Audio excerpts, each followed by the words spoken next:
just for a close shot. So, all right, let's go. All right. We got Ron Shegog here. Welcome home. All right. Thank you, Myra. It's good to be back.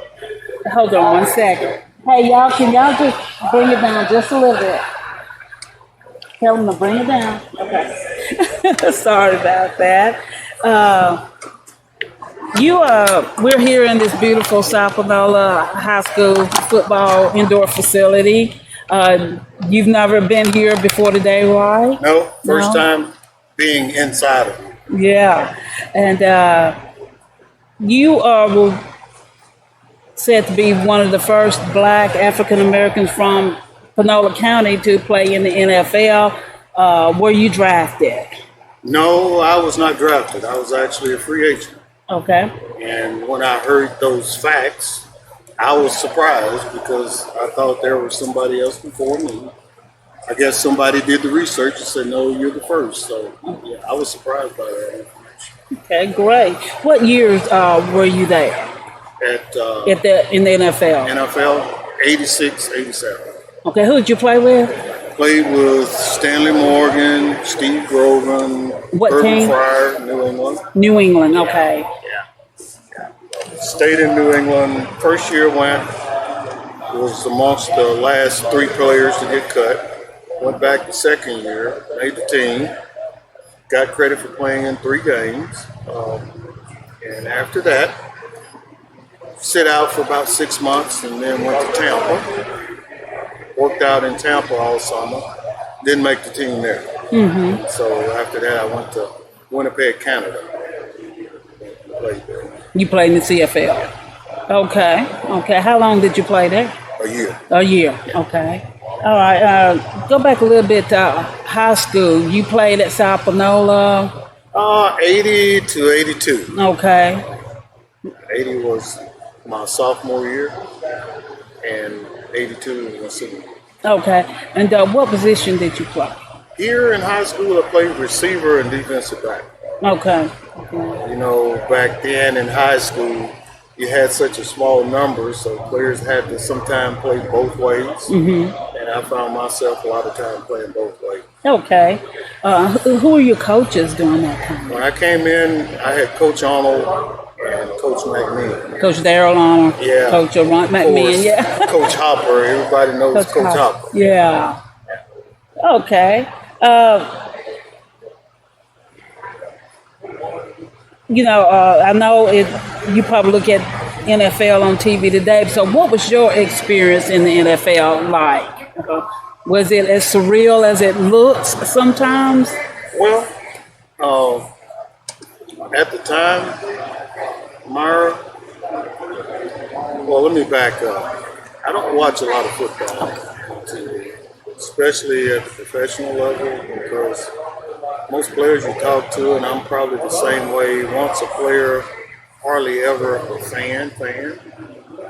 I like college football a lot more because those guys are out there, they're competing. Mm-hmm. You know, they're trying to get to the next level. And as far as the experience, it's something that's unreal. It's like your first game. You're so overwhelmed and you're so excited and you're trying to calm yourself down. You know, your hands are sweating, and when you walk out and you're in front of 60, 70,000 people, and it's just so noisy once the game gets going, and you can barely hear yourself think. Mm. But after the game actually gets going, you get into it, and you don't even know the fans are there when you're zoned into the game. Oh, okay. A lot of that, people ask, did you see or did you hear? No, I didn't hear that, because you're zoned into the game. Right, okay. So after South Panola, you went to school? I went 2 years at Northwest. Okay. 10-year at Northwest.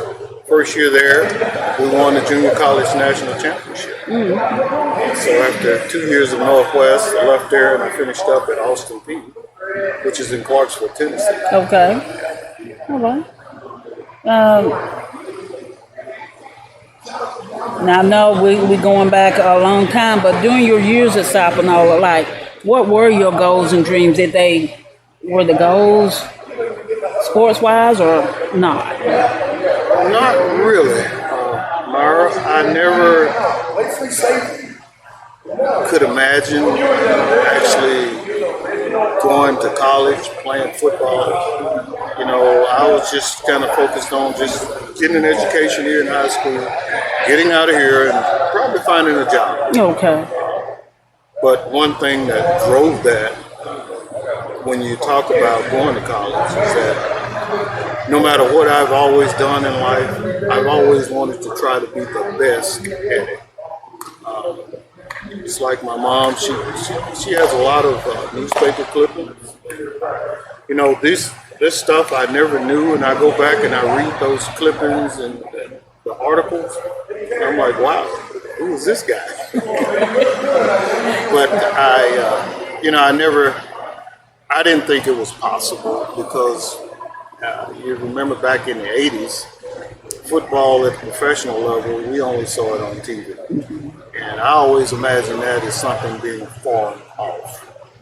But I guess the way that I got there was one day at a time, being the best person I could be, no matter what it was, whether I was here at South Panola, whether I was in junior college, or whether I was at 4-year Austin Peay. I always tried to be the best athlete, the best student, the best whatever. Okay. Remind us of some of your closest South Panola teammates back then. You probably know one I of know, them yeah. well. Well, we call him Doc, but his name is Tommy Brown. Yeah. You know, he and I was probably thick as thieves. And, you know, there was Robert Groves. When it came to the athletics, you know, we had Todd Self, we had Al Snellgrove, just a host of guys. But, you know, Doc would probably be the closest friend, and Rodney Baker, you know, those guys. All right.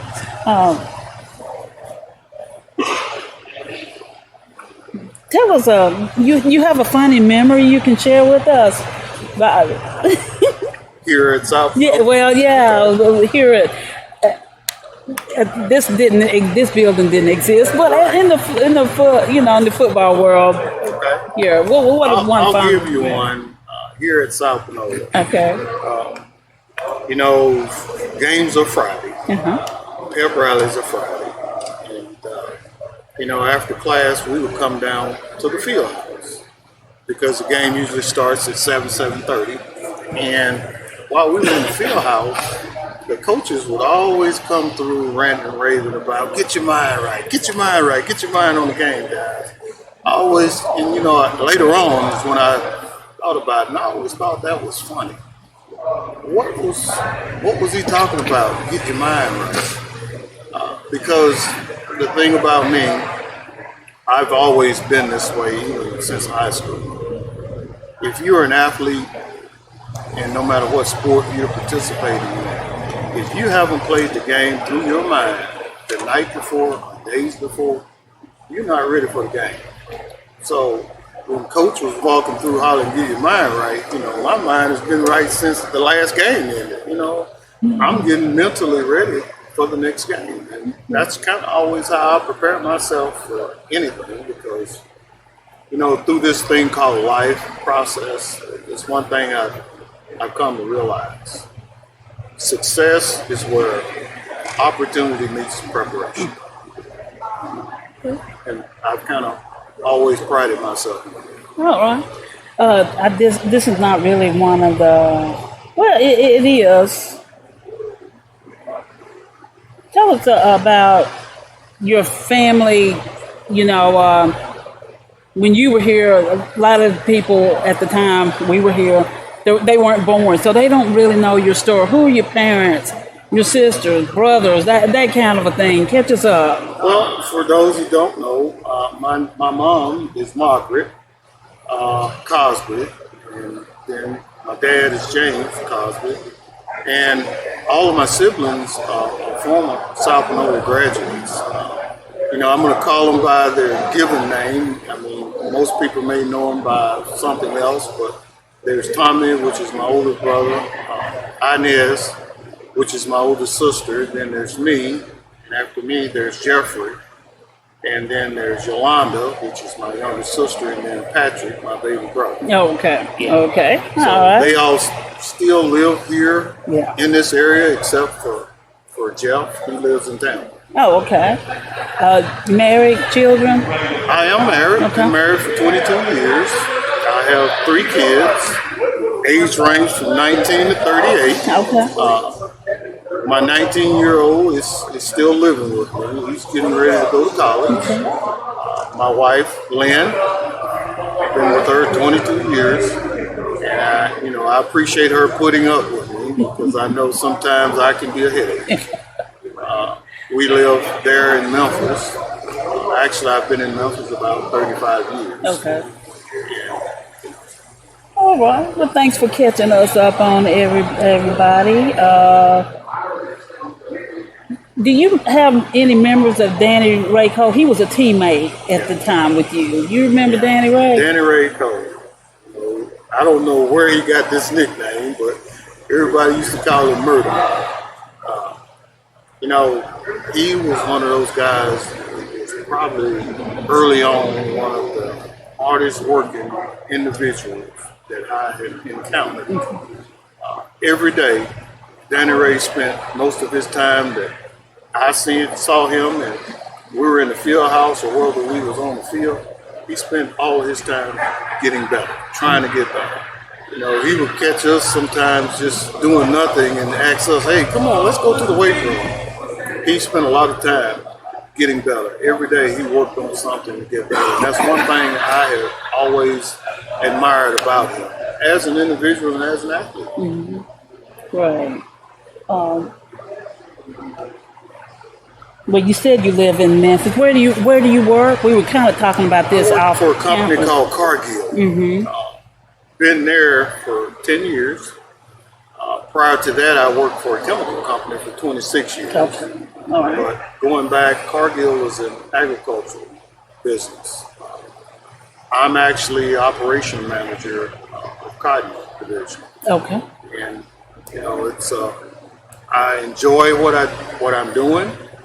I love the people. I love the atmosphere because when I was talking to a young lady earlier and we were discussing Cargill, and she said, "I think I know that place."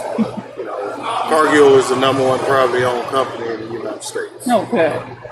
And, I have a lot of opportunity to go places, meet a lot of people. And that's one thing I love about South Panola, because when people ask, "Where did you go to high school?" and you say South Panola, they say, "Oh, that's..." So, man, y'all are tough, aren't you? So I want to give a congrats and a hats off to all the guys that have came after me and kept up the tradition here and kept the line going. We believe it was players like you that kind of really laid the groundwork throughout the years of hard work and dedication to this program, because I was talking to Pete Robertson. He was talking about when I think his first or second year after desegregation, they were like the first team that went 10-0 here. And I remember in '77 with Donnell Townsend, them, they went 11-0, and then I think our senior year maybe I went 8-2 or something. You probably don't. It's been a long time ago, so yeah. I had to, when I was the sports editor, I had to do a lot of research, so sometimes that's why I can still remember some of those numbers. But you had said something earlier. I don't know if that would be your advice to young players who are coming up, dreams of the next level. What would be your advice to them? You said it was success plus something. My definition yes. of success is where opportunity meets preparation. Okay. You may not, you're not going to be good at everything in life, but whatever you choose to do, put your time, your energy into that. And, it's like if you and I was outside and we were just kicking rocks. I'm going to be the best rock kicker and the longest rock kicker that day. I would say to a young person coming up, I'm one that truly believes that everybody is born with a talent, and your talent may not be sports, it may not be football. Actually, when I look back over my life, I wish we'd had golf here at South Panola when I came up, now that I've gotten into the game. But, I would say to them, no matter what you decide to do, be the best at it. Do your research. Do your studies on it. Become an understudy of that. And be a master of your craft. All right. Anything else you want to add? I did not ask that. No. I mean, I appreciate you guys taking the time out to give me and the rest of the guys the opportunity. And hopefully, this will inspire somebody to want maybe not to be a professional athlete or to be a journalist. All right. Thank you so much. Thank you, Myra. All right.